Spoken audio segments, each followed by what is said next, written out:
I frequently venture into the wilderness, seeking the thrill of the unknown. On one early summer day, I embarked on an unfamiliar hike, allowing the obscure trail to guide me. Armed with multiple navigation tools, I knew the importance of preparedness in the wild. The initial hours of the hike passed without incident, the silence of the forest heightening the sense of adventure. As I followed the faint trail, I noticed peculiar shoe prints muddying the path. What struck me as odd was that these prints seemed to have a mind of their own, diverging from the path at will. My curiosity piqued. I continued my journey. After a while, I stumbled upon a multitude of scattered shoe prints, leading me to an old, dilapidated cabin. It had clearly been abandoned for years, with the door hanging loosely from its hinges and the structure slowly succumbing to nature's grasp. The contrast between the fresh prints and the cabin's decay puzzled me. Approaching the cabin cautiously, I was met with an overpowering, rancid stench. Signs of animal nesting and decay indicated the cabin's abandonment. I couldn't proceed further due to the nauseating odor, but my compulsion to investigate persisted. As I turned to leave, my heart plummeted as I spotted a figure in the nearby forest, watching me intently. The man, his eyes filled with an unsettling darkness, darted into the dense trees, vanishing from sight. Panic surged within me, and I raced back in the same direction. We both fled through the trees in opposite directions. I called for backup, leading a team to investigate the cabin, only to find ashes and charred wood, with no sign of the mysterious man. This enigmatic encounter left me with countless unanswered questions. Who was the man watching me from the woods, and what had led him to that abandoned cabin? I serve as a police officer in our small local department, where the shifts can be long and unpredictable. On one such night, I received a call about a group of teenagers trespassing in an abandoned hospital on the outskirts of town. It was a familiar trouble spot, and I expected a routine call to disperse them. Always. Heart pounding, I prepared myself, called out, and waited for a response. The once sturdy structure now groaned with every breath of wind, creating an unsettling soundscape. The building remained eerily silent. My voice echoed, unanswered. The only sounds were the creaking of the old hospital's time-worn floors and the faint whispers of an unknown presence. Goosebumps crawled up my arms as the sense of unease deepened. The old hospital was notorious for its history, rumored to be haunted, and as I stood there in the desolation of the night, I couldn't help but wonder if the rumors were true.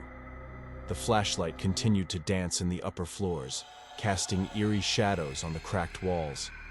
With each step I took into the hospital, the oppressive atmosphere grew, and an ominous feeling settled in my chest. Something was wrong. Something was waiting. And as I ventured deeper into the haunted building, the horrors of the night began to reveal themselves. As I ventured upstairs, my heart raced with each creaky step I took.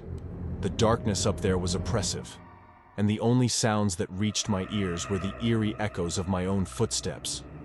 When I finally reached the hallway, I was faced with two doors. One was locked, and the other, to my relief, stood slightly ajar. With trepidation, I pushed it open. The unlocked room was a desolate chamber, illuminated only by the faint glow of my flashlight.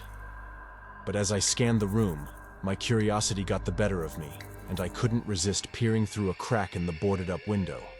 What I saw chilled me to the bone. In the distance, in the field nearby, a shadowy figure was approaching the abandoned farmhouse. Panic surged through me, and I quickly alerted my partner, Chris, who was with me on this terrifying adventure. We watched in silence as the approaching figure drew closer, the ominous sound of their footsteps echoing in the silence of the hallway. Our tension grew as the person ascended the stairs, confirming our fear that we were not alone in this decrepit place. With bated breath, we waited for the intruder to reveal themselves. Finally, the man reached the top of the stairs and stood in the dimly lit hallway, his back to us. As he turned around, our eyes locked, and a heavy silence settled over us. Our hearts pounded in our chests, and dread hung in the air like a suffocating fog. The man proceeded into the room on the opposite side of the hallway, as if ignoring our presence. We seized this narrow window of opportunity, our fear driving us into action. We made a break for it, sprinting down the stairs as quietly as we could. But the man, sharp as a hawk, quickly realized our escape. He chased after us, and we knew we had no choice but to flee through the field to our car. Panic fueled our every step, and the engine roared to life as we sped away from that nightmarish farmhouse. We drove in stunned silence, the horrifying encounter etched in our minds. Despite a thorough investigation and the authorities' efforts, the two teenagers we expected to find in the hospital were never seen again, leaving us with a chilling and unsolved mystery that haunts our memories to this very day. My hometown, once so peaceful and idyllic, was forever changed by that fateful night. It's a quaint countryside town, where everyone knows each other and rumors spread like wildfire. The nearest city is hours away, making it feel isolated and vulnerable. In this close-knit community, we all had our secrets, but that night, we encountered a terror that transcended any secret we could ever keep. And the echoes of that night still resonate, a ghostly presence in our small, quiet town. During my high school years, my best friend Chris and I were inseparable. We were adventurers, always looking for a thrill. One crisp autumn evening, the whispers of an abandoned farmhouse reached our ears, a place forgotten by time on the town's outskirts. It had stood empty and decaying for 5 long years, a looming presence on the edge of town. The stories and dares grew, and it wasn't long before we found ourselves drawn into the sinister mystery that surrounded that forsaken place. One weekend, Chris suggested that we explore it. Armed with flashlights, we embarked on a journey that would forever change our lives. Finding the overgrown driveway proved challenging, so we parked on the road and ventured through the field toward the ominous structure.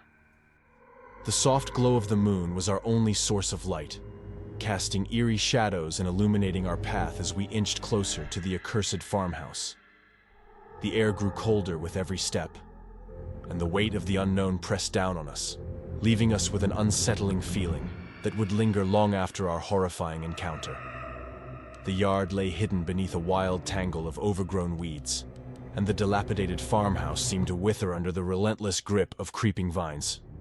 My friend, Chris, and I decided to explore this ominous place, an adventure fueled by the thrill of the unknown. As we cautiously pushed open the creaking front door, the air inside was heavy with decay and abandonment. Our flashlights pierced the darkness, casting eerie, flickering shadows that danced ominously around us. The first floor, though filled with debris and shattered remnants of the past, held no secrets of interest. With a sense of growing curiosity, we ascended the decaying staircase to the upper floor. Our flashlights struggled against the oppressive darkness, revealing only a narrow, dimly lit corridor with 2 doors.